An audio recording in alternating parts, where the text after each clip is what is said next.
Hello, friends. It's John Klein III with episode 206 of Shadow and Flame with Magic, your premier Kitty Pryde Lockheed and Magic podcast. And today we are going to review Age of Revelation titles, Amazing X-Men Volume 3, Issue 3, Laura Kinney Sabretooth 3, and Binary 3. And then over to the Ultimate Universe with Ultimate X-Men number 22. Um, Amazing X-Men Volume 3. You can tell this was one of the main series as it doesn't necessarily have to conclude its story. It has Age of Revelation Overture to handle that. This miniseries was simply getting past Cyclops to Revelation. Psylocke explains everything, which has been hinted at in other titles. Sinister Six hinted at it. Last Wolverine said it fully. Revelation, his X-Virus is taking over America. But his grand scheme is to remake the world. They are attacked by the Seraphim, but all of them are new characters, so we don't care if they are murdered or stabbed. Psylocke cares as she trained several of them, but we're past it. I'm getting the real impression that people are over this event. I know I am. From what I can tell from summarizations of Age of Revelation Infinity 5, it's what we thought that issue 6 is going to be the revenge plot of Illyana and Darkchild overhauling Inferno and claiming Providence. The issue opens with Mad Dog Glob Herman feeling relief that they are out of Providence, Limbo territory, Darkchild territory, so at least I don't feel sorry for pre-ordering this issue. We get to the X Mansion, which is just an underground lair. I love seeing adult Wiz Kid and how much he's not impressed with Baby Summers. He hasn't lived Age of Revelation. We do get an interesting moment where Wiz Kid reveals that Magneto never had RLDS, so that's going to be an awkward moment once Scott is back. Probably just have Magneto shrug and say he's older now and just likes sitting, which I get. Beast makes a comment about how Scott needs to rest before the big confrontation, that he's using his older body as a rental car. While people sleep, Beast is working on something and Jen talks to him and they share a nice moment. So I guess Beast is definitely going to go back to his original body, tell her he knows about her crush, and then probably not pursue it, right? Like that'll be the twist. The issue ends with Apocalypse and Xavier showing up as we head into Age of Revelation finale. We are also given the note that we'll see Apocalypse Xavier in Book of Revelation 3, which we also get a reference to issue 2 from WizKid when he's explaining how Revelation is weakened by Cortex's death and he has a young choir now. Then we get Laura Kinney Sabretooth 3. So after reading Amazing X-Men 3, I figured I might as well read the other Apocalypse story. Laura goes to confront Revelation, but is blocked by Logan death. She finally realizes that he's mindless, but I think that's mostly due to Revelation messing with her mind, as long as he clearly has been. Interesting that he tells them to stop, but not with his powers, and they listen, so there's clearly some lingering control there. He orders Laura to go to Araco and bring all the mutants back.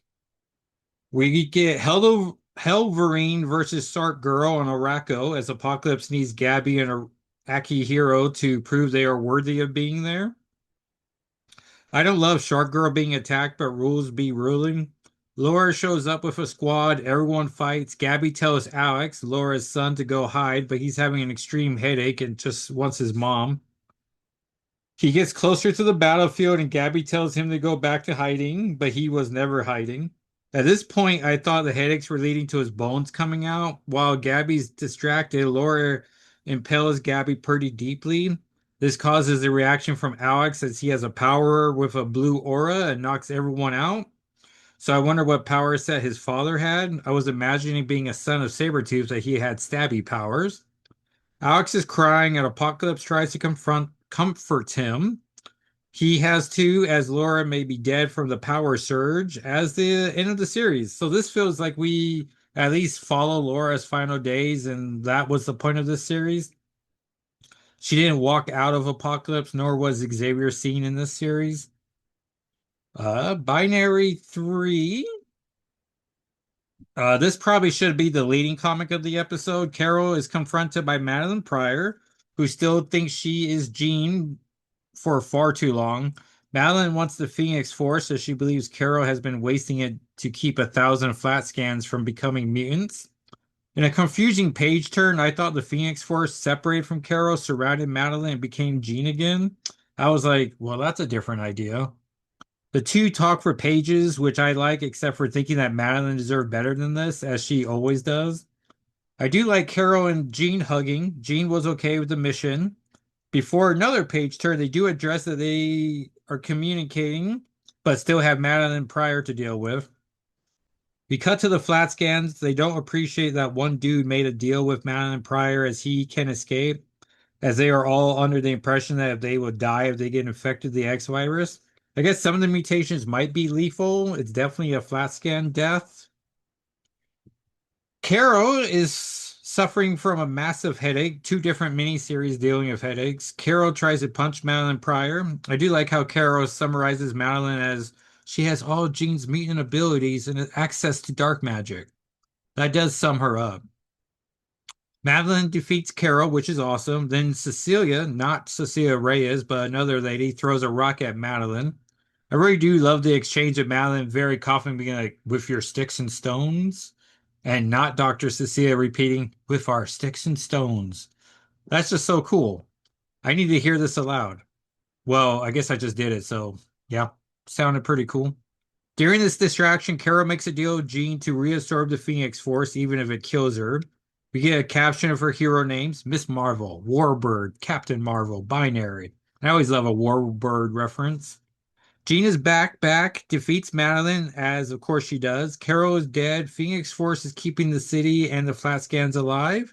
The series was about what was Carol Danvers and Madeline up to, and I really enjoyed it. Like I would say this is like a top tier Age of Revelation title. Because I'm sure once the series ends, we're going to be like, yeah, there was a top, a mid, and a bottom tier. And then we get to Ultimate X-Men 22. Having a hard time with that. I can't believe we only have X amount of issues left of this series. That is the final confrontation of Armor versus Shadow King, brought to us by Legends Peach Momoko, Zach Davison, and Travis Lantham. Armor tries to use her armor powers to keep Shadow King out. And then she realizes she should just put him inside the armor, as he was slowly breaking into the armor. So she reshapes it into a giant head and devours the Shadow King. And then with a super hug, they both implode. Everything, like everyone in the cast and me, are very stunned by this. We catch up to Viper, who states there is no sign of Armor or Shadow King. I imagine she's talking to Sunfire. We get a time jump to Christmas, so me and my fellow continuity heads can slot in Ultimate Spider-Man Incursion here. For anyone who's been wondering about that, we are treated to them eating fried chicken, which I always like as a Japanese tradition and wouldn't mind of us doing that. Would have to buy it early and have a fried chicken location here. I just miss fried chicken. I believe we are doing ham this year, or Cornish hens. I'm not sure. We're still debating it. Issue ends with Maelstrom committing to their original mission to look out for mutants. Shame they're too late to save the opposition, but they've been pretty busy as of late. And then next week we have Unbreakable X-Men 3, Iron and Frost 3, Sinister's 6-3, Longshots 3, Ultimate Wolverine 12, the End 299-1, that I believe has like post Dark Phoenix Gene, which they keep saying that, but I'm pretty sure post Dark Phoenix Gene is just dead Gene. Age of Apocalypse, Wolverine, and a Cyclops. I think he's from the Paul Smith era. Spider-Man Wolverine 8. So the current Age of Revelation rankings, the top tier be Book of Revelation 2, Patriot X-Men 2, Unbreakable X-Men 2, Amazing X-Men 3, and Binary 3. The mid-tier, we have The Last Wolverine 2, Undeadpool 2, Omega Kids 2, X-Avengers 2, Iron and Frost 2, Overture, Laura Kinney Sabretooth 3, Radioactive Spider-Man 2, Cloak or Dagger 2, which is like a good series, but I'm just like, what's the point of this? And then the bottom tier would be Sinister 6-2, Rogue Storm 2, Age of Revelation 0, Long Shots 2, War of Revelation, and then Age of Revelation Infinity 4. And then everyone's Spotify lists are out, which I need to use Spotify more. But I got the podcast Spotify list, so I thought I'll share with this as I'm pretty pleased with it all. Um, so our audience, and thank you everyone who keeps coming back and listening and sharing the episodes of everyone and watching it on YouTube. Like this has been, well, clearly going to be the most successful year of the podcast. So I'm looking forward to what we do next year. So the audience grew 150%. The total new audience grew by 999%. So banner year. Thank you. Total follows increased by 57%. Total listening time increased by 158%. Most listened to episode was 181 of Exceptional X-Men 10, which makes sense as that was the Lockheed episode. It got played 22% more than your average episode. 10 countries listen, which the top 5 being Nigeria, Germany, Brazil, Italy, and United States. So, that last one makes sense, but look at the other ones. The top artists other people listened to were Dan Kraus, who I don't recognize, Arcane, also don't know, Kendrick Lamar, Sabrina Carpenter, and Taylor Swift. So, that makes sense maybe. The top shows people listen to is Deadlock, a pro wrestling podcast I'd never heard of. Médecins de Luz, Sacred Symbols, a PlayStation podcast. Screw It, we're just going to talk about comics, which I'm not familiar with, but I like that. And then number 1 makes sense, Cerebro, which I have been having this like daydream about. Like at one point, he's got to do a Lockheed episode, and I can only hope that I get this podcast successful enough where he's like, well, who am I going to get to do the Lockheed episode? I'm going to be like, well, hopefully it's not Sarah Century or Spencer Ackerman. Like, hopefully it's the Trumpster Monster. So, I'm going to feel bum about that if it's not me. But I'm going to try to make a friend of whoever it is, and they'd be like, you should do my show. I don't know. I'd love to get more guests on next year.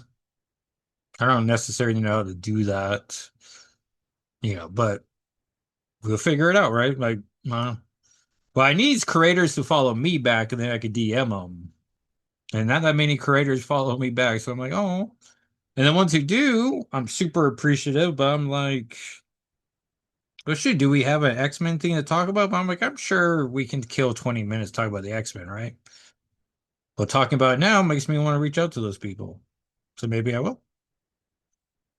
Um, Spotify says I'm a 2025 rising star. This year, your show's growth outpaced 85% of other shows, so that feels nice. And then we're a 2025 binge show. 10% of your listeners stream 2 or more of your episodes in a single day. And we're a 2025 fan fave. Your average rating was higher than 75% of other shows. So that just makes me feel pretty great, everyone.